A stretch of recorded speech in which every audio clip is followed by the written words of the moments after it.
वजलवारच्या बाबतीत तू सांगतेस ते खरं असेल तर आपण त्याला सपोर्ट करायला हवा, कारण जी चूक विक्रांतच्या बाबतीत आपण केली आहे ती वजलवारच्या बाबतीत करून चालणार नाही. विक्रांतला सुलेखाचा संशय आला होता आणि म्हणून तो तिच्या मागे हात धुवून लागला होता. पण आपण त्याला समजून घेऊ शकलो नाही, म्हणून त्याची लढाई एकतर्फी राहिली. प्रिया एकटी त्याच्या बाजूने होती.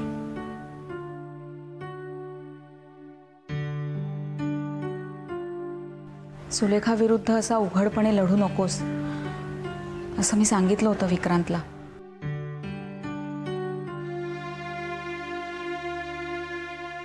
पण आपण हे वझलवारला नाही सांगू शकणार.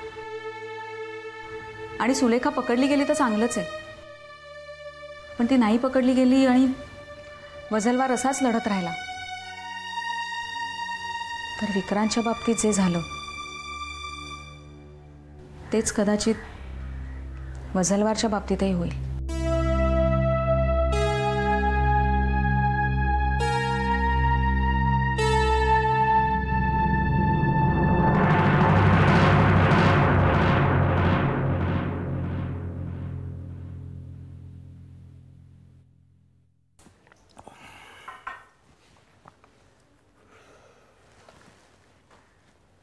मला मामांच्या केस संबंधी थोडंसं बोलायचं होतं सुलेखाशी.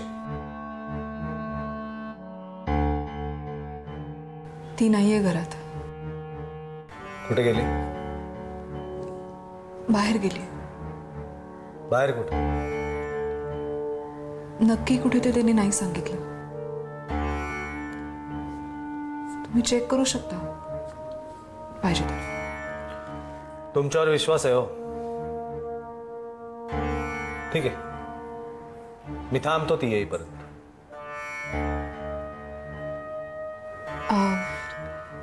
मला वाटतं ती नोकरीसाठी मुंबईच्या बाहेर गेली. मला वाटतं म्हणजे नोकरी कुठे आहे ते सांगितलं नाही ते? नाही, त्याचा फोन आला होता तिचा, पण घाईत होती ती. अर्जंटली जॉईन करायला लागतं एवढंच बोलली.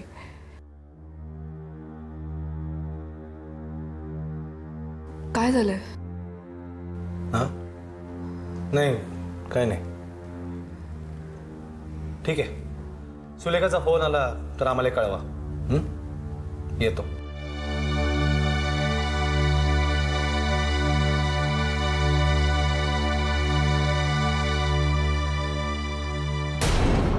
कुसुम आत्याचं काय, हा एक प्रश्न आहे. खरंय तुझं.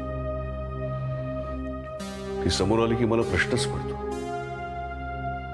पहिलं सगळं सांगावं का गप्प बसायचं.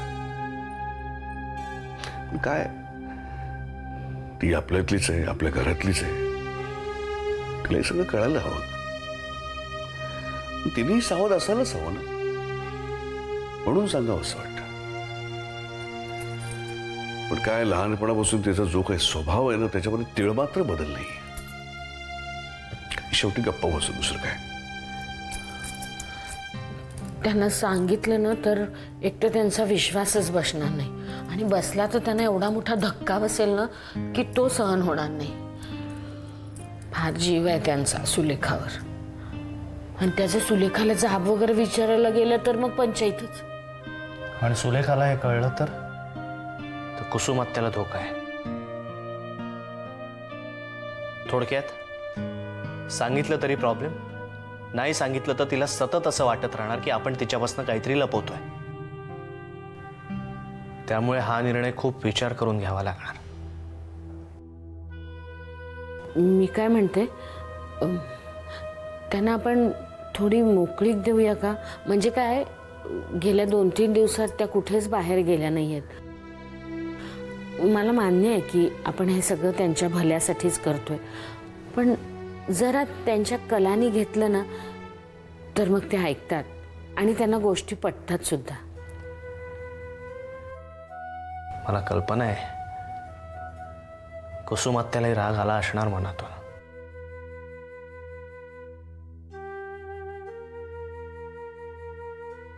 पण तिच्या बाबतीत सुलेखानं काही. मला नाही वाटत तसं काही होईल म्हणून.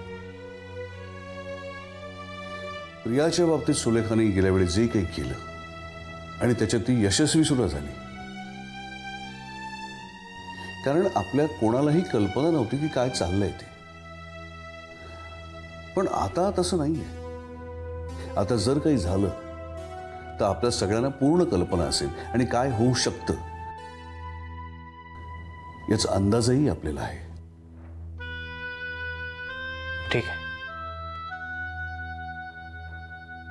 सध्या तिला देवळात जायचं असेल तर जाऊ देऊया थोडा वेळ.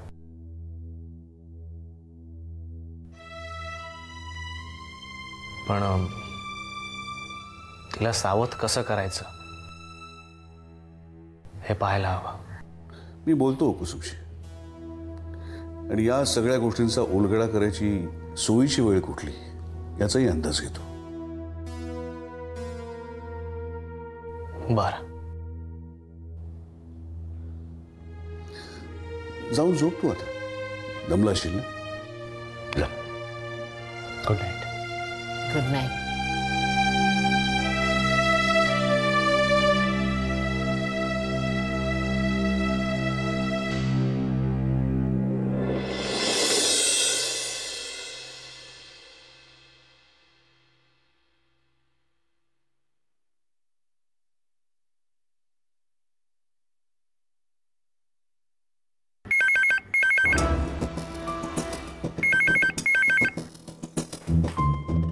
हॅलो, इन्स्पेक्टर वजालवार बोलतो.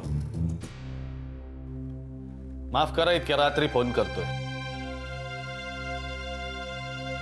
नाही ठीक आहे, बोला. काही कळलं का? तुमची बहीण कुठे आहे वगैरे? काय तिचा फोन बिन आला होता का? नाही, मी ॲक्च्युली तिलाच फोन ट्राय करते पण नाही लागत आहे. लागत नाहीये. तुम्हाला ती कुठं गेली असेल याचा अंदाज पण नाही. तुम्ही काही विचारत नाही, ती काही सांगत नाही. माझ्या बहिणीची काळजी नाही मला असं म्हणायचंय का तुम्हाला? तुम्हाला काळजी आहे हो, तिलेच तुमची काळजी नाही असं वाटतंय मला. खूप महत्वाच्या कामाला गेली वाटतं. गुप्तहेर खात्यात नाही लागली नोकरीला? काय? नाही, काय नाही हो. नाही, अशी कुठली नोकरी करत असेल याचा विचार करतोय मी. हे पहा, तिचा फोन आला की सगळी माहिती विचारून मी तुम्हाला कळवते, ठीक आहे?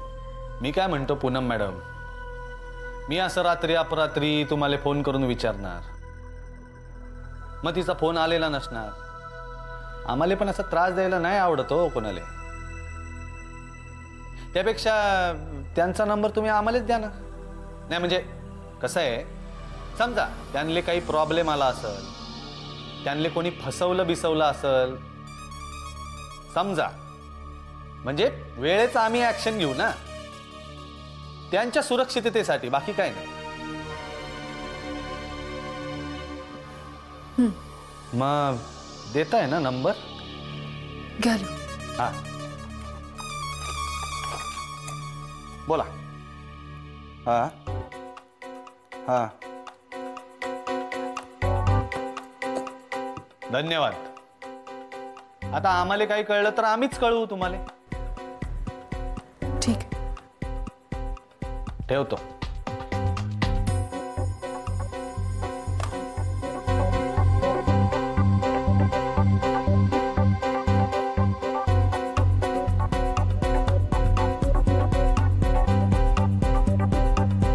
आता कळलंच की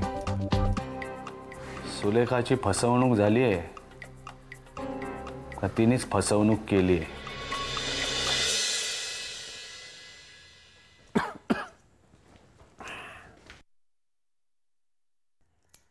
हो, कुठे आहेत मालक?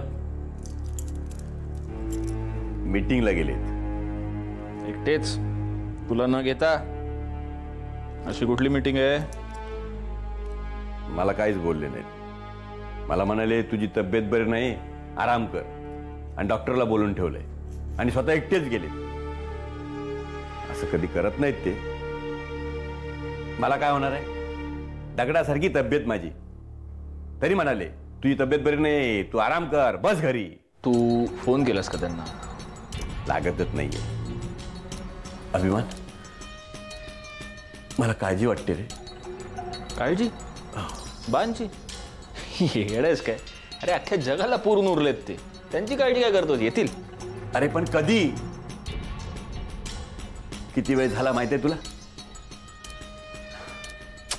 येतील रे.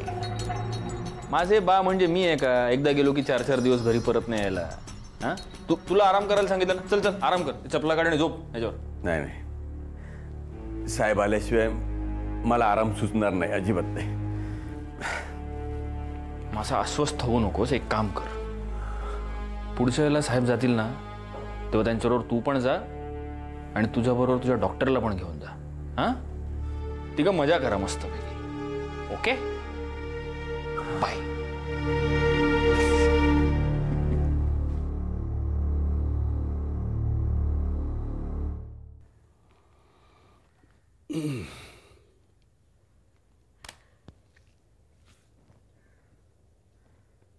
कुसुम,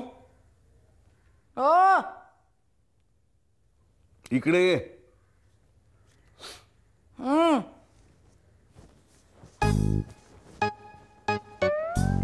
काही कामात होतीस का? आता हातातलं काम सोडून आल्यानंतर विचार तू. अगं मला सांगायचं ना मग तसं.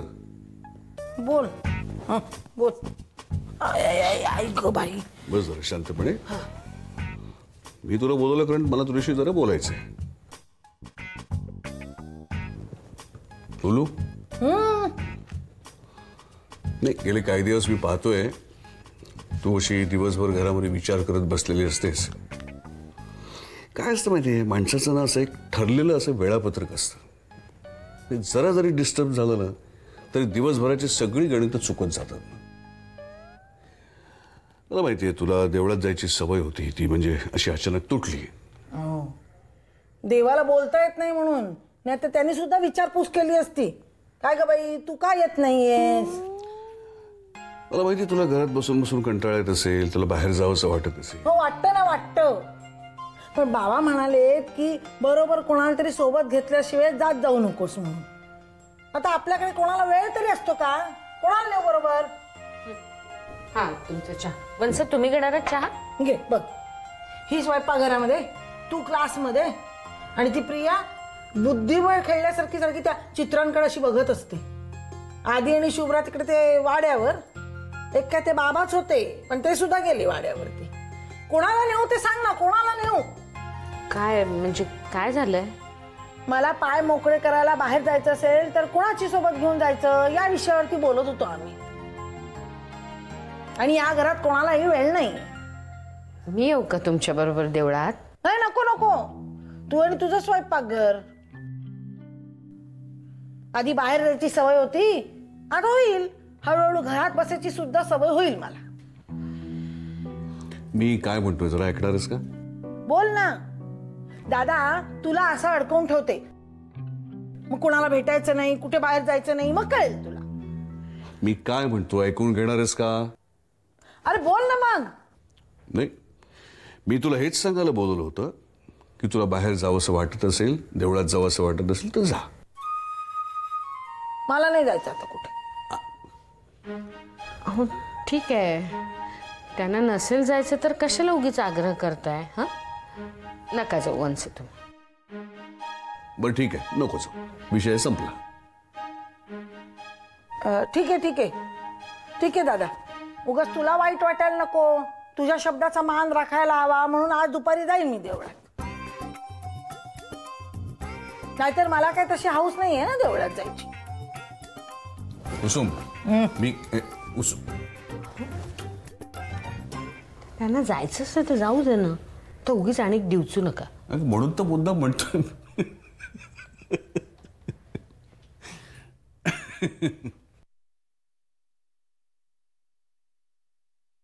हे शिंदे. आलो साहेब. बोला साहेब. हा नंबर घे. कोणाचा नंबर आहे हा? सुलेखा राऊतचा. नोकरीसाठी बाहेर गावी गेली आहे असं सांगण्यात आलंय. मला उद्यापर्यंत या नंबरवरचे लेटेस्ट कॉल डिटेल पाहिजेत. ठीक आहे साहेब. त्यातले एजंटचे नंबर कुठले हे पण कळायला पाहिजे. हो साहेब. मला त्या एजंटचा आणि एजन्सीचा नंबर हवाय. ठीक आहे साहेब. चला लगेच निघा. हो निघतो साहेब.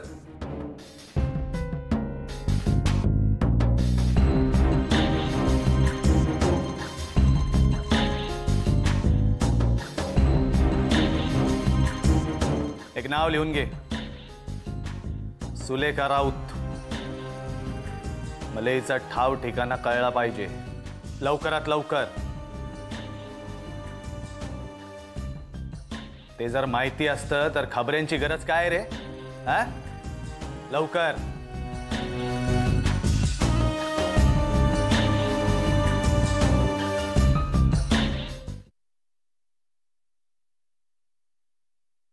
बसा मी चहा आणते. नाही नाही नको नको अगं नकोय मला काही चहा बिया काही नकोय. तू बैस आपली बैस शांतपणाने बैस. काय कशी आहेस तू? बरी आहेस ना? ठीक आहे. मी फोन करणारच होते तुम्हाला. बरेच दिवसात आला नाहीत तुम्ही. हो. तब्येत बरी नव्हती का? नाही अगं मला काय धाड भरणार आहे. ते हे वहिनीची तब्येत अधूनमधून बरी नसते ना, तेव्हा तिच्या मदतीसाठी मला घरी राहावं लागतं अगं. नाहीतर म्हणतील एवढं वहिनीला बरं नाही आणि आपली काही काम करत नाही काही नाही. खायला काळ आणि आता बरी आहे तब्येत? हो आता अगदी बरी आहे.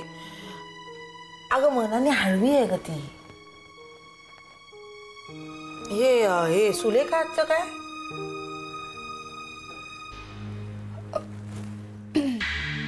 ती बाहेर गावी गेली कुठेतरी. कुठेतरी म्हणजे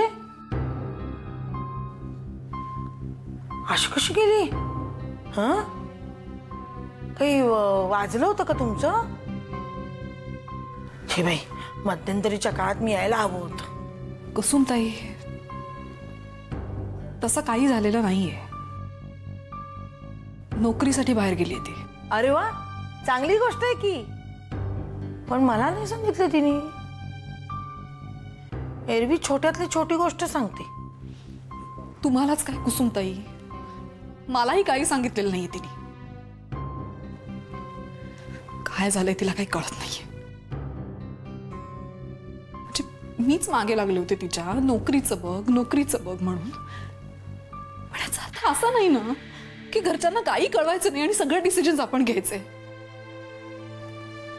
नाही डिसिजन्स घे ना तू घे. काहीतरी कळव.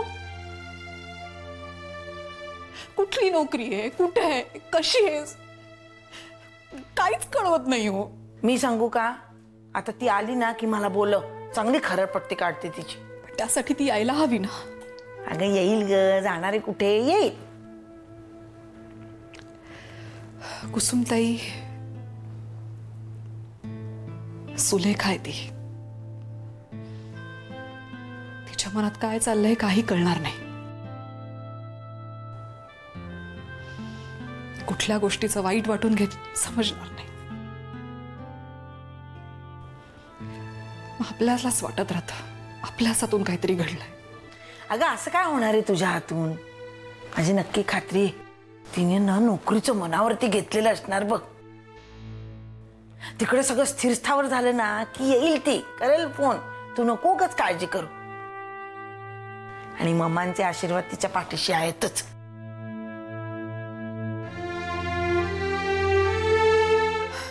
बस आम्ही सरबत आणते. अगं नको नको नको सरबत नको. जायला उशीर होईल. बसा ना थोडा वेळ कुसुमताई. हवं तर मी फोन करून सांगते घरी. अगं नको नको आलाय तर जेवून जा. अगं नको काय काय काय फोन बिन काही करू नको. अगं कामं पडलेत घरी अगं खूप. पण वसुधाबाईंनी बऱ्या झाल्या आहेत ना आता. नाही अगं हे बरी झाली आहे म्हणून का तिच्यावरती सगळं टाकणं बरं दिसतं का? नाही मी येईन ना फोन बिन करून. पण तू आता काही फोन बिन करू नकोस हा अजिबात. हा आणि काही कळलं ना सुरेखाचं तर मला सांग. मी येईन नक्की येईन. देवालाच येईन. हा येते मी ग. येते.